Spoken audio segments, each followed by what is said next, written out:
All right. Oh, this is a gravel problem. I've seen this one before. Ay, what do you think? Gravel or brake? For Suzuki.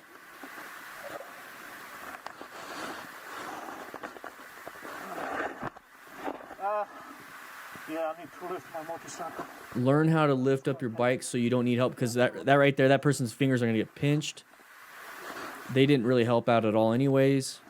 You don't want them to get burnt. You don't want them to get hurt themselves. Don't touch hot parts. So let's take a look at what happened here. Oof. So we're going to have to do tight turns from a stop. Guys, this is right here where you need to be practicing your parking lot practice, even though it's in the parking lot. It makes sense, huh? So practice in a parking lot. Do your tight turns. Do your figure eights. Do your U-turns. Do some fun things that we have on Motorcycle Training Concepts. You're going to enjoy it, and you're going to get some good practice. We're going to be adding more in 2021. We're planning it all right now. So anyways, we're going to be moving forward right here. He's going to do a nice wide turn. Now, you want to look where you want to go. So the camera really should be centered on his buddy. So you should literally be, you're riding. We're going to turn, right? You want to turn your head all the way. I want your chin on your shoulder. I want you to look and get into it. Okay? I want you to actually turn your head. His head's not turned.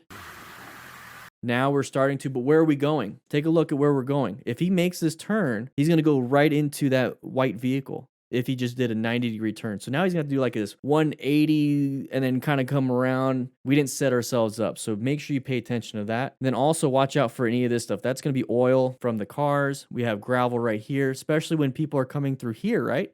This area is meant for people to go in and out here. Look at it, it's gravel. So they're picking up dirt, kicking it over here. You have to start paying attention to where your tires are going. So we lost traction on the front tire, whether it was slamming the brakes, which I don't think it was slamming the brakes. I think it was loss of traction because of gravel. So very careful with that. Low speeds, gravel can really mess you up. The bike doesn't want to stay upright at low speeds. It wants to kind of tip over which way. At higher speeds, anything over 15, 20, the gyroscopic forces are going to keep the bike moving and stabilized. Very careful with this. You see how he hit his shoulder first? So he's going to put his hand out, putting hand out.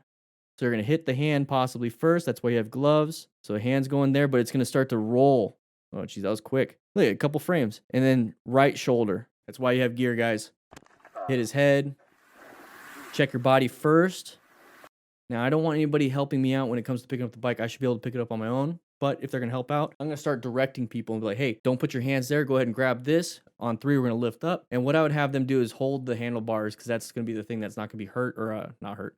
That's the thing that's not going to be hot, and I'll be grabbing something else, and we'll lift up that way. Put your side stand down. Make sure you're either in gear and the bike's off. That way it doesn't roll forward or backwards. Side stand's on the other side, so if it does tip over the other side now, it's going to be caught by the side stand. There's a whole way of doing it. So he's got the side stand up. That's good. So when he lifts it up, it's going to land on the side stand, not just fall on the other side. Very careful.